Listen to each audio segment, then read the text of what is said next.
Herkese selam. Birçok arkadaşımızın isteği üzerine engelli raporu ile yani ÖTV muafiyetiyle alınabilecek en ucuz araçlar listesi yaptım. Video başlığına uysun diye listeye mecburiyetten almış olduğum araçlar var maalesef. Liste en ucuz araçlar olduğu için bu vardı, bunu niye almadın gibi bir durum oluşmasın diye istemesem de bazı araçları listeden çıkarmadım. Arabaların donanım karşılaştırmaları nerede kaldı hoca diyenler için merak etmeyin, o serime devam edeceğim. Allah'ın izniyle ölmezsek bütün araçların donanımlarını karşılaştıracağım. Bu arada listenin sonunda değerlendirmede bulunacağım. Hangi araç alınır, fiyat olarak mantıklı olan hangisi gibi sorulara cevap vereceğim. Benim şahsi görüşümden önce objektif olan verilere değineceğim. Lafı daha fazla uzatmadan haydi listemize geçelim. 10. Peugeot 208 aktif donanımlı liste satış fiyatı 199.000 TL. 1.2 litre içten yanmalı 75 beygir güç sunan benzinli motor, 5 ileri manuel şanzımanlı 208'in engelli raporuyla yani ÖTV muafiyetli satış fiyatı ise 132.000 TL. Yeni tasarımını gerçekten çok beğendiğim bir otomobil. Özellikle ön farları, gündüz sürüş aydınlatması, keskin hatları ve kaslı görünümü en beğendiğim noktaları. Aracın detaylı tasarımlarına değineceğim. Aktif, Prime, Allure ve GT donanımlarını karşılaştıracağım bu paketlerin ne tür farklılıkları olduğu, en mantıklısının hangisinin olduğu ile ilgili video yakında gelecek. Fabrika verilerine göre şehir içi ortalama yakıt tüketimi 4.8 litre, şehir dışı ise 3.7 litre. Tabi bu söylediğim rakamlar fabrika verileri. Siz bu rakamların üzerine en az 1-1.5 litre ekleyin. 980 kilogram ağırlığa sahip olan 208'in sıfırdan 100 km hıza 13.2 saniyede çıkmakta. Bu arada 75 beygir ve 118 Nm torka sahip olduğunu da unutmayalım. Bagaj hacmi ise 311 litre. 9. Mitsubishi markasının Space Star modelinin liste satış fiyatı 190.000 TL. 1.2 litre 80 beygir güç üreten motor, otomatik CVT şanzımanına sahip Space Star'ın engelli raporuyla yani ÖTV muafiyetli satış fiyatı ise 126.000 TL.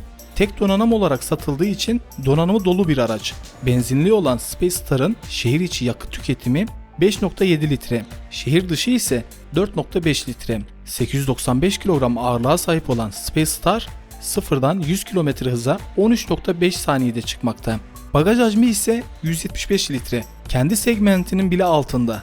Space Star'ın A segmenti bir otomobil olduğunu da söyleyeyim. Bu segmentte şu an ülkemizde satılanlar arasında Fiat 500, Hyundai i10 gibi araçlar var.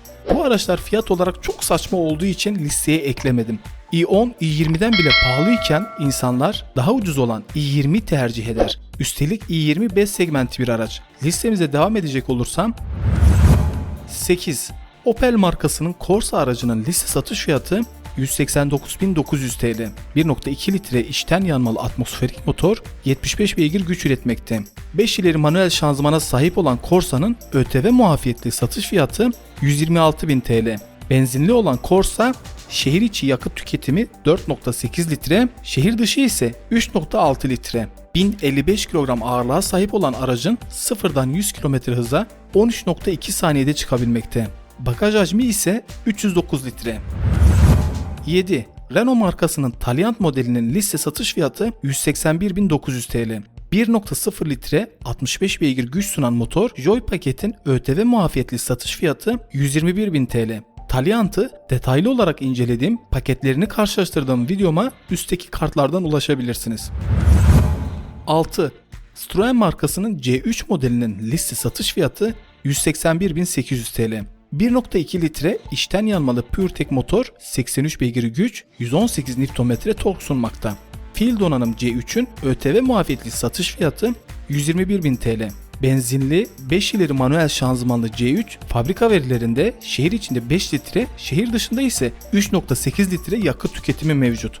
Dediğim gibi en az 1-1.5 ekleyip öyle düşünün.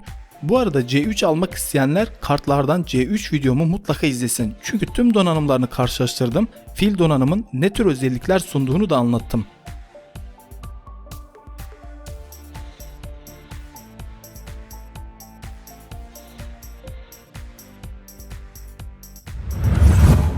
Beş. Kia markasının B segmentinde yer alan Rio aracı 175.900 TL'ye satılmakta.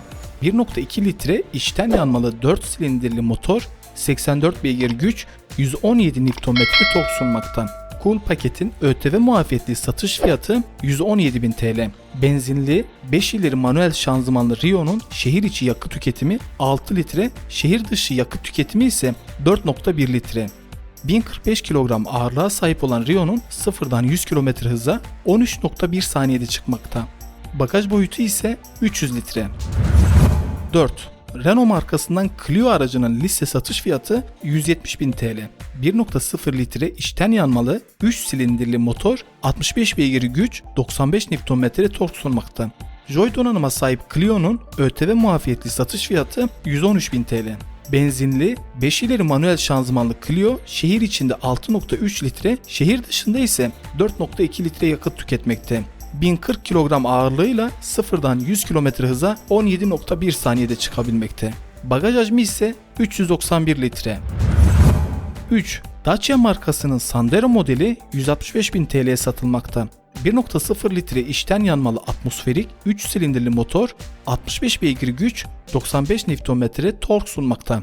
Konfor donanımın ÖTV muafiyetli satış fiyatı 110.000 TL. Benzinli 5 ileri manuel şanzımanlı Sandero şehir içinde 6 litre, şehir dışında ise 4.3 litre yakıt tüketmekte.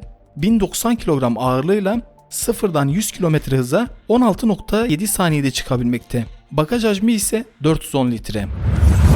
2. Hyundai markasının i20 modeli 156.000 TL'ye satılmakta. 1.4 litre içten yanmalı 4 silindirli motor, 100 beygir güç, 134 Nm tork sunmakta. Jant donanımın ÖTV muafiyetli satış fiyatı 104.000 TL. Benzinli 6 ileri manuel şanzımanlı i20 şehir içinde 7.2 litre, şehir dışında ise 4.8 litre yakıt tüketmekte. 1100 kilogram ağırlığıyla sıfırdan 100 km hıza 12.2 saniyede çıkabilmekte. Bagaj hacmi ise 352 litre.